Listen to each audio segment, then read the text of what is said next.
Welcome to the Business Spotlight, where today the spotlight is shining on Tom Higgins from Goldeye. Welcome, Tom. Thank you very much indeed. Oh, I'm very excited to find out more about you and the business. But to start us off with, can you please tell our viewers a little bit more about you and your business?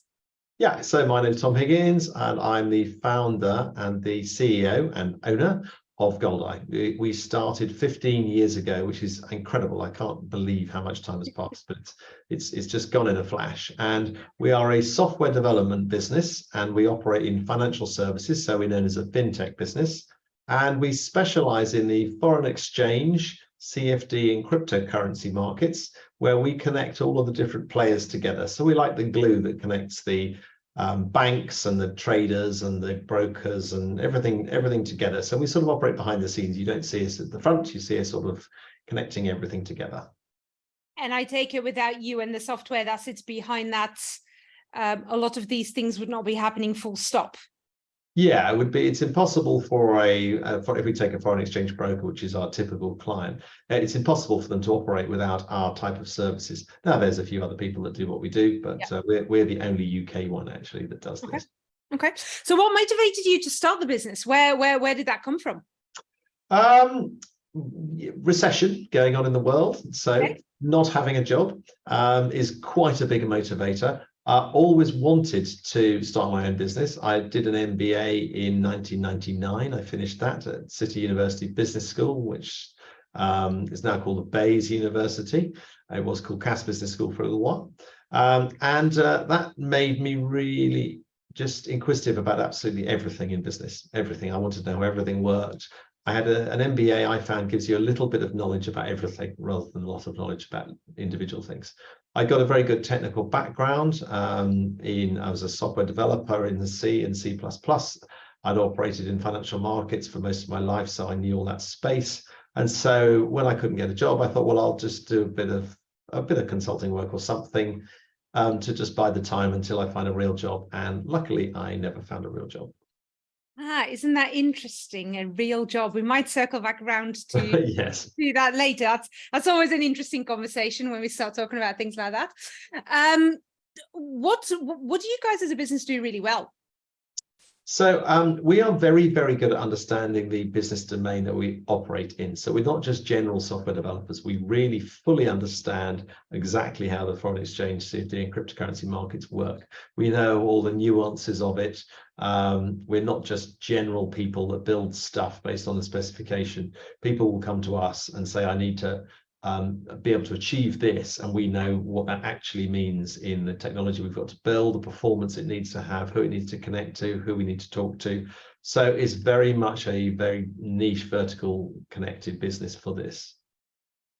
And I can imagine, considering you've been in business for 15 years, that whole world, software development, but also the financial world, has changed hugely in these last 15 years. Very rapid development. It changes every single year, absolutely, yeah. And when we started, actually in a recession, some things that you think might be not popular are, so gambling, which effectively trading on the financial markets is for retail traders, it is often seen as gambling. It's speculative, you hope it's going to go up or down.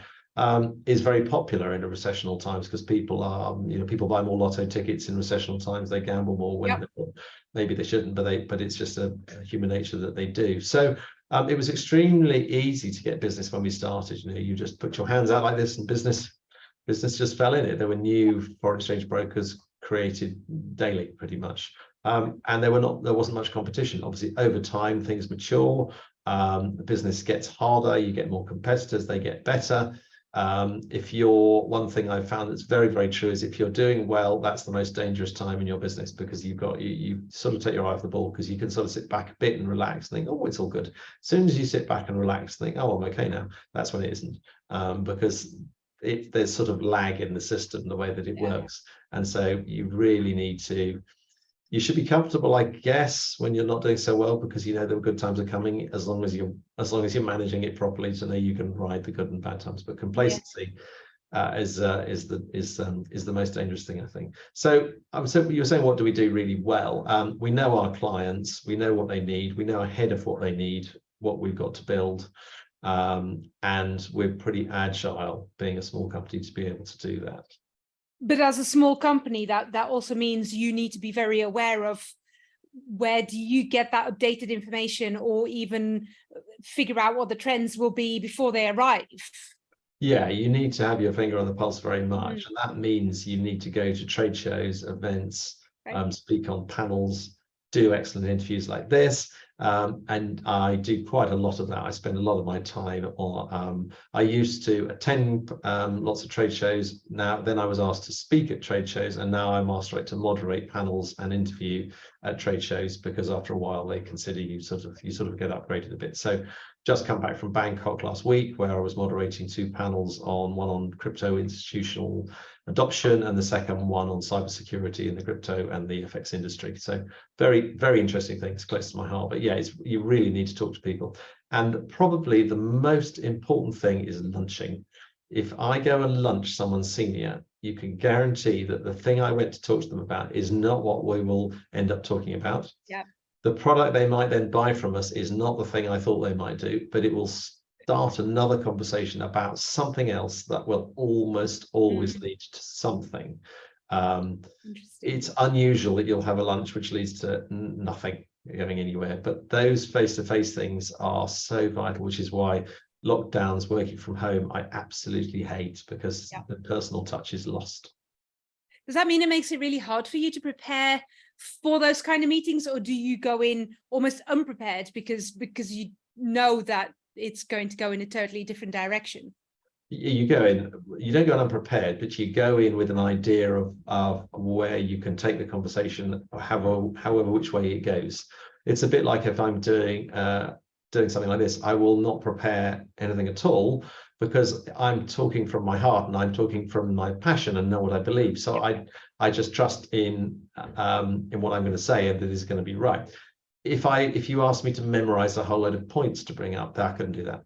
I can only speak from the heart. So not really, it's not difficult. And various people have said to me, how on earth do you do that? How can you go and because I could do a 15-minute interview on camera and on one take. So how do you do that? I said, well, just because I'm speaking from the heart, it's easy to do. If you asked me to remember points to talk on that, I couldn't do that at all. So I could never be an actor. I couldn't do that. Totally understand that. So been in business 15 years. I can imagine that you've had some challenges that you've had to overcome. Which ones spring to mind for you? I think competitors coming in where you don't really see them, sort of like the BlackBerry thing happening, when BlackBerry said, oh, we're the best, we'll never get competition. Nokia said the same thing. Motorola said the same thing. When you're a leader in an industry, it's very easy to be complacent and think no one else will come in and I don't need to do stuff. We've had some really good competitors come in and take some business that we should have got. It's very rare in an industry to lose business to a competitor, but you might not get some new business that you think, hang on a minute, I should have got that. Why didn't I get that? And you realize, well, it's because they've probably done something a bit better. It's a totally global world that we live in our space. Foreign exchange is the same everywhere in the world. There's not many industries where it's the same everywhere, and this one is. So if, for example, just come back from Bangkok, software developers in Bangkok are paid absolutely nothing. So they can offer their services very, very cheaply. Now, generally, their quality is much lower than us, just because they haven't got very much experience in doing it. But they've got quite a high level of education, so they can quickly get high quality. So you've got to be really careful you're not writing them off as low quality bucket shops, because they start like that, but they don't stay like that. The good ones, they build. So you've got to work out how you're selling your services and what you're selling them on. And this thing that I think works well for UK companies is really good reputation of building a relationship with your clients, so that they're not going to walk away because someone's slightly cheaper, because it's much longer engagement, much longer term picture that they're looking at. Okay. Is cost something? Actually, let me rephrase that slightly better. The cost of the UK, and I'm only asking because I had another interview like this where someone does a lot of work overseas or uses a lot of workforce overseas, and they said the cost in the UK is so high. At some stage in the next couple of years, it's going to price us out of the market. Is that a similar challenge for your industry? Oh yeah, it's really difficult. Yeah, really, really difficult. It's luckily some places, sort of like the States, are even more insanely expensive. So if we can compete well with those, But if you look at other lower cost countries, it's it's difficult. I mean, Eastern Europe is very cheap. There's not so much going on there because of the war, so that's sort of taken that pressure away because people are scared to go. And Ukraine was a very large software development center, very highly skilled people, easily accessible, spoke good English generally, and low cost. Now, not so many people will go there because it's a worry. You don't know what's going to happen to your data. You don't know what's going to happen if their network's going to be interrupted all the time. So they think, I'm not going to do that. But that's a bit of a brief interlude. That will. Going to say at some stage that'll circle back around, I take it. It will pretty quickly, yeah. Okay. Any other challenges that spring to mind that as a business you've had to overcome?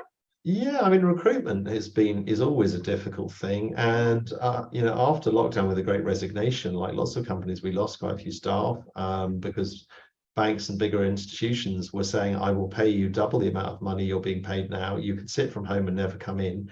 And people fell for that and thought, this is great. But what they didn't realize, and what everyone who did that realized, is they're paying me double because I've got to work incredibly hard. And they will probably sack 3/4 of the people that they've employed on that basis because they're just doing it because it's an easy way to get people, because they can afford to do this for a period of time. So almost everybody who moved in the Great Resignation has not stayed where they went, or they've hated where they've gone. They've realized there's actually a reason I actually like working for that company that's in Surrey and has got lovely leafy grounds and is friendly and has a fun committee and all the nice things that we do. Yeah. Compared to some evil bank that wants you to work weekends and evenings and never see your family. Yeah. Recruitment, I guess, across a lot of industries is a massive change that's come out of lockdown. Not looking to change anytime just yet. From what I mean, it has relaxed a lot.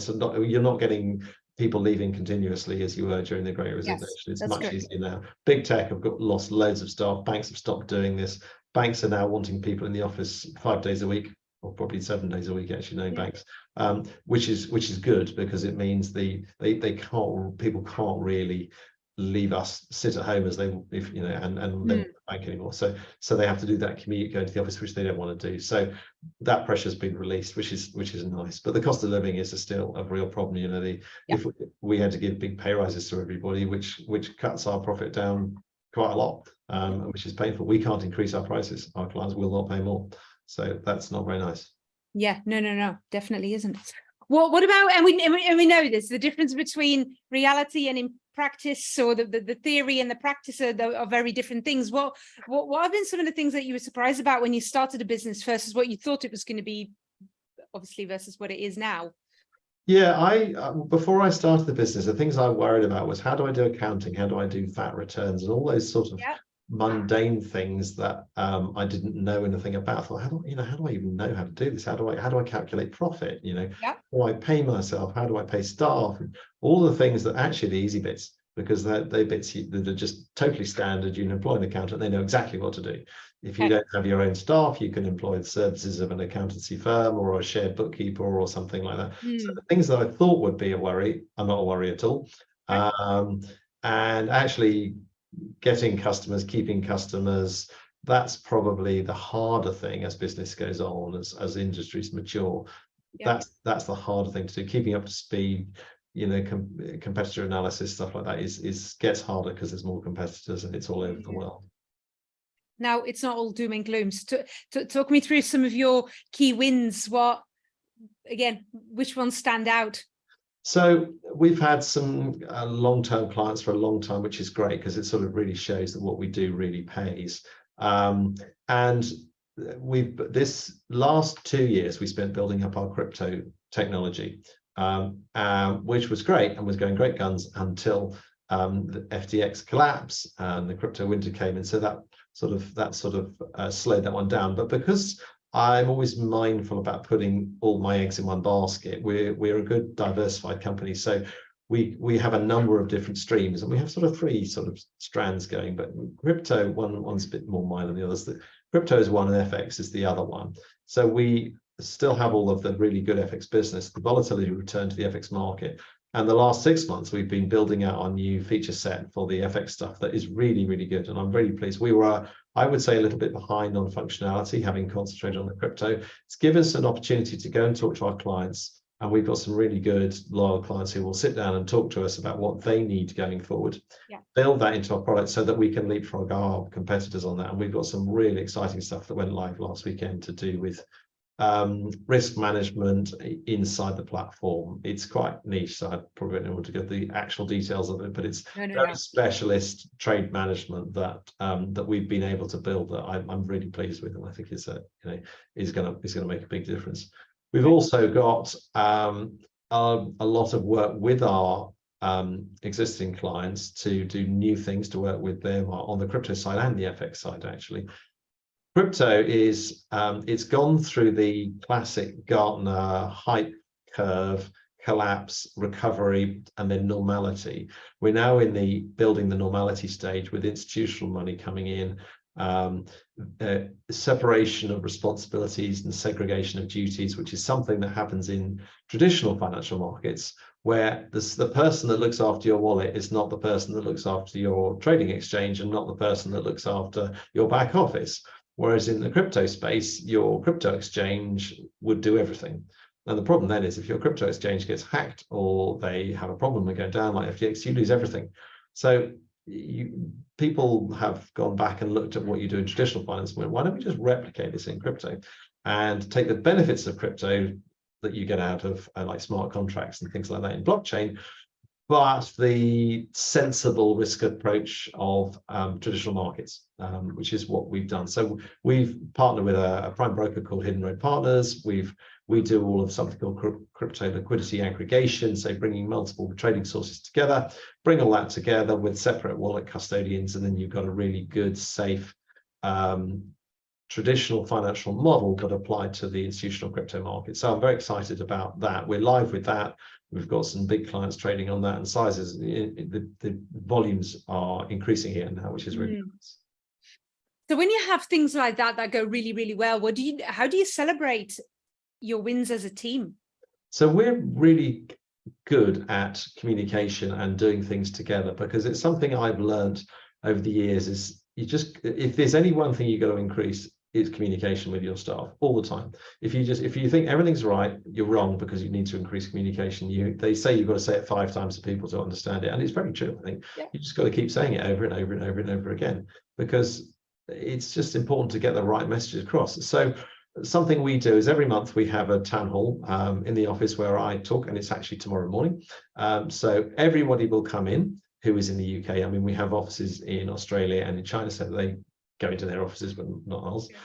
We provide breakfast for everybody, and then if we've got something sort of big, we'll do something else. So tomorrow is our summer party. So in the afternoon, where everybody finishes early, we've got pizza vans coming, we've got some games outside, so we're doing sort of collecting. You go around the research park where offices, and there's quizzes and things like that. So nice. So we've got some fun things doing that people like. Food, big motivator with food. So nice lunch for everybody, and then gives everyone a chance to sort of meet and chat and sort of join together. So get-togethers, I think, is probably the most important thing.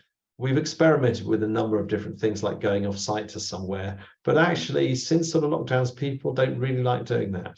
I don't think it's because they're uncomfortable about getting ill or anything anymore. It's just they've got used to not going off site for things, and so they would probably say, oh, well, I just won't go, whereas if we're doing something in the office where we finish a bit early and then we could do something near us, that seems to go quite well together. Yeah, and also family time has become a bit more important, I think, where maybe before a lot of the companies that I would be working with or talking to, they'd often be maybe going on retreats or weekends away, and all those things are less of interest. Yeah, absolutely. They don't really want to. I mean, we give everybody their birthday off as well as an extra day, so they can have their birthday at home with their family, which is nice. Nice. What happens if your birthday is on a Saturday or a Sunday? Yeah, it's a bit difficult, isn't it? Say then you can leave it. Yeah. Do you get it in lieu? You don't have to answer that one. What? So you've been a business owner for 15 years, and what I often see is that people then think, "Gosh, you know everything now." And not at all. already said that's not the case. But what's something that still keeps you awake at night? Well, a lot of things. I think there's someone showed me a graph of an entrepreneur, the day in the life of an entrepreneur, and there's a chart going up and down like this. It's basically I'm a billionaire and bust, I'm a billionaire and bust, and that's like on an hourly chart. So there are so many things that change in the world, and you have to worry about all of them. When you're a business owner, basically it all boils down to you. So it's all your fault if it goes wrong. So that's a lot on your shoulders. If I look around the office and I see all these people, they've got children, they've got cars, they've got houses. If I get it wrong, then how do they pay their mortgages? How do they live? So it's quite a stress in the fact that I've got to look after all of these people as well as my own family and my wife, children, and dogs and cats and chickens and all the animals that we have. So I guess it's those sort of worries, and you tend to wake up in the night and amplify worries. So you make things much worse than they actually are, and then you sort of get up and think, oh, actually, hang on, I worried too much about that. That's not too much of a worry. And then generally I find that as time has gone on, we've got better at putting things in place and not thinking, what if something goes wrong and we have a downturn, to when something goes wrong and we have a downturn. Because if you've had a business for 15 years, it is not a curve that goes up like this all the time and line upright. In almost any business, there's probably the occasional one that is like that. Almost every business does this. And so you need to be able to say, okay, it will flatten out or go down. And how do we manage in that time period? And how do we make sure that our finances are correct? We've got the right cash in the bank account. We're not overspending. We don't have to go, shrink sizes, large and small, get rid of lots of people, employ more people, because that's really disruptive. So you get better at financial management and financial forecasting so that you can ride these waves and you can think, okay, things are a bit tricky. That's fine. I've got plenty of time to think about it. And that's, I suppose, what we've got better over time. And that is what allows you to sleep at night thinking, recently, because of the cost of living, we lost a couple of clients. They went bust. Nothing to do with us. We couldn't do anything about it. They actually went bust. So very tricky. And you've got to sort of think, what do we do about that? And then you go back to the drawing board and think, okay, this is where we need to concentrate on getting new business in and map all that out. And I find sitting down and doing a nice forecasting spreadsheet calms you down a lot, because you think, okay, if we do these things that I think are likely, and these maybe will lose some more clients, and we've modeled that in there, then this is the way we're going to go. And then you the uncertainty, isn't it? That often is what keeps your brain at night awake. But actually, if you take the time to sit down and forecast and look at what are the options, takes that away. I used to have little key phrases written on a whiteboard in my old office. I don't have a whiteboard in my new office because I've got lots of windows in this office. And I used to put at the top, hope is not a strategy. I use that. That's one of my favorite ones. I say that all the time. Hope is not a strategy. And it needs to come with a serious face as well. It's definitely not a strategy. So I am forever an optimist, but and I surround myself with people who feed in a little bit of sensibility into that. So I might try to be over optimistic on things, and they go, well, hang on a minute, what happens if this happens? What happens if this happens? So so bring a bit of normality. But I do like to I do like to have the positive approach, the glass half full approach to everything. The glass is refillable, is as an automatic filling glass. Yes. So more comes in. Absolutely. When I was little, I had a book as a child which was called The Magic Porridge Pot, which was a story about this porridge pot that would automatically fill up all the time when it was empty. But unfortunately it went wrong and then flooded the entire village, and they all drowned in porridge. But there you go. I was going to say, do I need that on my bookshelf? I would be a bit careful on that one, but no, it was a nice idea. We take the bit that we like out of it, and the rest. I think so. Fair enough. So, what about? Let's look forward then. In for your business, where are you going in the next 5 years? What is still on the to-do and the achieve list? Well, we do think about this quite often, actually, because we have strategic meetings once a month, which is a mixture of sort of semi-strategic, so tactical stuff that's going out longer periods of time, and then longer term strategic. And then once a quarter we have a much more strategic one, which would be typically more sort of offsite, where we'll think a much bigger picture about where we're going and what we're going to do. So it's more of the same type of business. So we're not changing our business at all, but we are going to go more institutional, which means we go bigger type of clients. Right. I would say one thing I used to be a management consultant at PA Consulting Group, and I was always told that Anderson Consulting, as it was called then and then became called Accenture, they would pick their clients. And I always thought, this is a strange idea. Clients pick you, you don't pick your clients. And then I realized, no, they did. They do so much research and work out who the perfect client is, why they should buy their services, to the point when they go and see them, it's pretty much a done deal. They're going to buy their services. I mean, and if you can be that good that you know this person is going to buy your service because you've done all the research and you know that your service is the fit for them, you know it's the right price, you know it's the right decision for them, then the sale's pretty straightforward. So we are moving towards more of a model of better competitor analysis, better profiling, so that we don't just pick anyone up, because not all clients are good clients. We definitely know that. We've offboarded some clients who are just horrible, rude, unpleasant, and you just don't want to work with, because we're humans and we don't want our staff to be abused by horrible clients. Yep.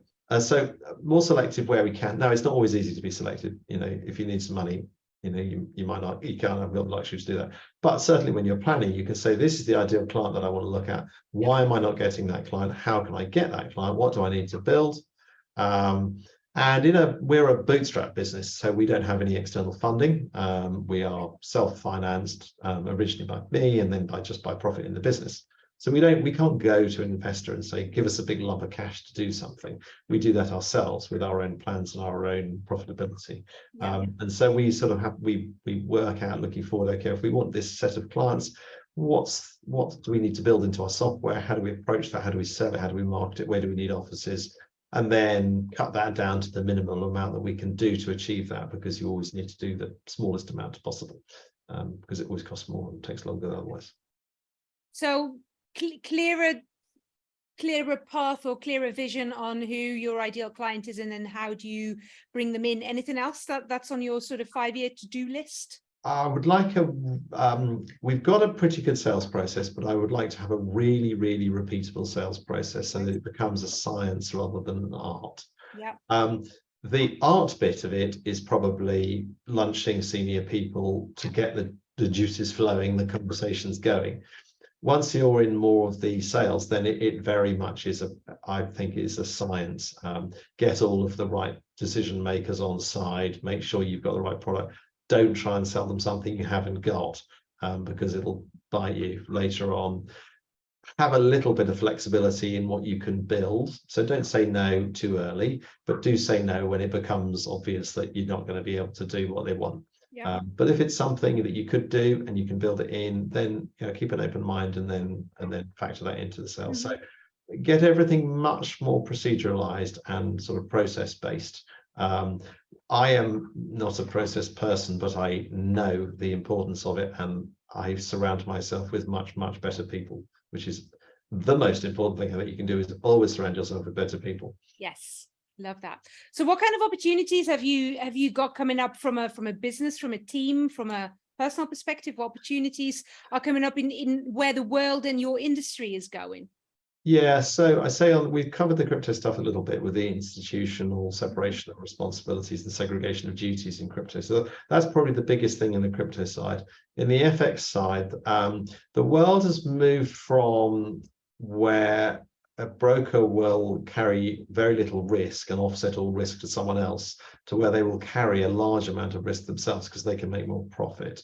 So they need to have more risk management tools and the abilities to manage that risk much, much better. So risk monitoring and risk management are two slightly different things, but the same different side of the same coin, really. So working with those chosen clients, looking at them and working what they need to be able to grow their business into that space.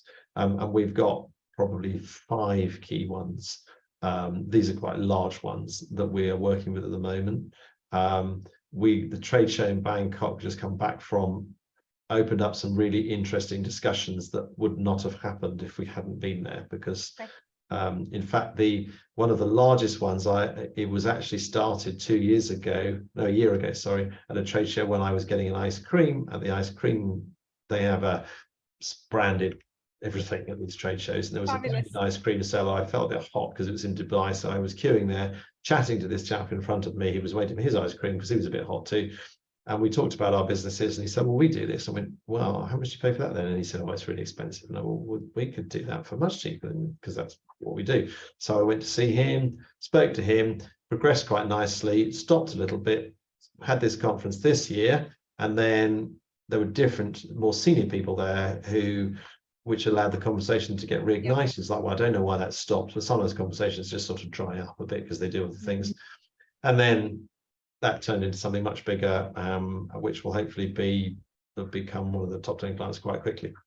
Maybe even the biggest client quite quickly. Nice. So quite a few really big things like that. So we've got many leads coming in. We are always focusing on marketing. Marketing is the most important thing to us, getting not the right number of clicks, but the right clicks. So we used to have a marketing person who said, like, it's brilliant because I've got you 400 clicks this day. So it's like, but 399 will be useless. So that doesn't really help. Yeah. So having the right clicks and the right people, and we've got a really excellent internal marketing manager who she's just fantastic. She just works really efficiently as well. So and she's just very pleasant, lovely to work with, and just such a nice person too. So what more could you want? So it's now out there on the internet forever and ever. Everyone sees. So we're rebuilding a website, doing some based on client feedback, some repackaging of products, because it's quite easy for technical companies to sell widgets with widgety type names, which we think are great because they're called widget A and widget B and widget C. We think we need to tell you they're called that. Actually, from working with clients recently, we sort of came back and thought, actually, you don't need to know that. You just need to know you're buying a feature. And the fact that we call it widget A and B and C is absolutely relevant to you, and probably confusing, because why would you buy A, B, and C? And some of our widgets have really funny names. So we're sort of refocusing things around that framework just to make it easier, and think about, actually, if I was a buyer, what's my buyer journey, and what can I make it easier? I love that. That's great. What challenges are you potentially expecting in the next couple of years? The uncertainty of the war and cost of living is a problem, because we don't know whether how easy it will be to get staff, how competitive we can be if we've got to pay very large salaries and very large bills, and electricity bills are huge. This sort of equipment we use is quite high electricity consumption. If energy bills go through the roof, that pushes it up too. So those are sort of worries about how that will work. I think where clients will be somewhat of an issue. There's a sort of move around. It was Hong Kong, if you're looking at Asia, Hong Kong was very popular. That has become much less popular because of the Chinese dominance of it, and less international. Is that Singapore? Is it Bangkok? Is it Dubai? So where do you sort of put your efforts? So not entirely sure on that front. We cover the world by having offices in Australia, Shanghai, and in the UK, so that we can cover the sort of 24-hour cover. The crypto market is 24/7, so we have to have support staff available 24/7, which is a bit annoying because you can never stop. I was going to say that's a never-ending story, then, isn't it? Yeah, it is a never-ending story. So, and I say, just being wary of competitors everywhere, and just trying to make sure we're not too internal. So we're looking at adding an external board advisor, because it's very easy to just look internally and focus on the day-to-day minutiae and not see it externally. And if you've got someone else who's outside looking in, they can ask some difficult questions, and it doesn't have to be a difficult conversation, but they can make sure you think. So it's like, have you thought about this? And you think, oh, I haven't really. And they might. And often an advantage if they don't know much about your industry is what I find. Yes. So sometimes I'll talk to my wife, she's an architect, completely different world, and she'll ask things about it, which initially I might think, oh, what a stupid question, but I actually think, well, is it a stupid question? If someone who actually knows nothing about our industry at all, it's quite useful. And even we've got 4 children. Our youngest is 10, and some of the things he asks, some children's questions, are really quite probing. So it's like, why don't we do that? Yeah. Maybe he needs to come on the board. That'd be a good idea. One day. Yeah. Who has been your best coach, mentor, inspiration that you've had over the years, and why? So I used to be a member of Vistage, and I had an excellent coach and mentor called Ian Windle. People may know him. He's been a coach for a very, very long time. I stopped using it just because I sort of ran out of steam in it. I'd been there quite a number of years and found that the sort of same speakers were generally coming around all the time. And so, but it was extremely useful having a set of other people around me who I could ask questions of and who would ask me questions. And we would do the same with theirs, and they would say, I'm thinking of doing this. And you could ask some probing questions as to why, you know, how you should think about that sort of answer. Not really specific things, it was more sort of general type of stuff. Some things were really good. So we do, Pete Wilkinson very good on his 135s, which is all about monitoring people's progress and their goals and objectives and aims in life and how and in work and how they're proceeding. Gartner Q12 engagement, one of the most important things I think is where you're measuring the efficiency of management based on the engagement of staff. So they're telling you how engaged they are across the board. And it's not about saying they've got to do something differently. It's about how we've got to do something differently so they can do more.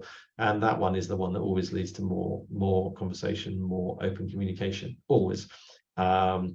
And I like that one because it sort of starts at the basic stuff. You know, have you got a keyboard? Have you got a mouse? Have you got a computer to do your work? All the way up to self-actualization. Do you really understand why the business exists and what it's there for? And are you really bought into that? So I like that sort of stuff too. So and all that I guess I sort of learned over the years of Vistage and things like that.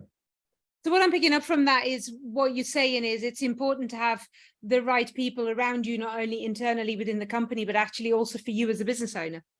Yeah, because you otherwise you've got, as a business owner, if you don't have investors and you don't have an external board, there is no one else to ask. You know, I run my management team like it's a board. So we make collective decisions on everything. I will never overrule anyone and say, no, I'm the boss, this is what we're going to do. It might be a point where we just discuss something and they say, well, okay, we can do any of these options. What do you want to do because you own it? But that's pretty rare, to be honest. It's normally a collective decision. So it's quite nice if you've got someone else outside that you can ask this question that has no axe to grind whatsoever, and they don't benefit if you do something or don't do something. So you know, they're going to give you an honest opinion, which is just really useful, and you just sort of factor that in. So I think that's really important, actually. I love that one. Absolutely love that one. What advice would you give for 18-year-old Tom if he had the opportunity to go back? 18-year-old, what was I doing then? So I was at university, I dyed my hair blue, and I said, I will never work in financial markets because they're boring. Interesting. And I remember I went in to the milk round, as it was called, leaving out of, when you finish university, I did a first degree was in electronic engineering with digital computing. It was just sort of the beginning of computing that you could do degrees and things, thinking, I don't know what I want to do. And I went on the milk round, saw PA Consulting Group. They said they did management consulting. I had no idea what it was. It sounded quite interesting, and it sounded like it wasn't finance. So I turned down all the finance jobs because at that point there were so many jobs and so few people that when you graduated in anything, you would get 10 job offers. And these things go in cycles, but that was that cycle then. So I turned in all the financial ones, went to PA Consulting Group, and the first contract I had was at a financial exchange. So which was called Life, the London International Financial Futures Exchange, where I built the first electronic trading platform in the world. And I loved it. And at that point onward, I got absolutely hooked by financial trading. So I would probably say, looking back on myself at 18, don't be too cocky, listen to some people. And yeah, don't just listen, be a bit humble, and don't think you're the best thing in the world. And some of the things I think back about saying, I'm slightly embarrassed about now, but there you go. We have to go through those, right? Yeah. So and we've employed some young people here who sort of just graduated, and I'm very impressed by their willingness to learn and openness and really good approach.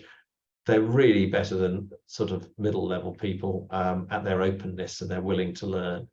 And that's what's going to make us great as a country, because they're the right stuff to listen and make the right things happen. So employing younger people, I think, is vital, absolutely vital. Absolutely. You know what? I love that, because you hear often so many people say bad things about the younger generation and their work ethic, etc. And I love that there is different opinions out there. Yeah, I mean, obviously there are some people that have that sort of work ethic, but fundamentally, To all of us. I mean, years ago, I remember I reading an article about, I think they said X-type people and Y-type people. It was like X-type people believe that generally everybody's good. I might have got the letters wrong, but and Y-type people believe that everyone is generally bad.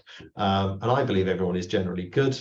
And occasionally you'll get a bad egg that you have to deal with. And sometimes they're just bad and you just don't want to deal with them. And that's just the case. And age has got nothing to do with that. And whatever upbringing they've had has nothing to do with that. So. No, not at all. Not at all. Anyway, last two questions I ask everybody when we get to this stage.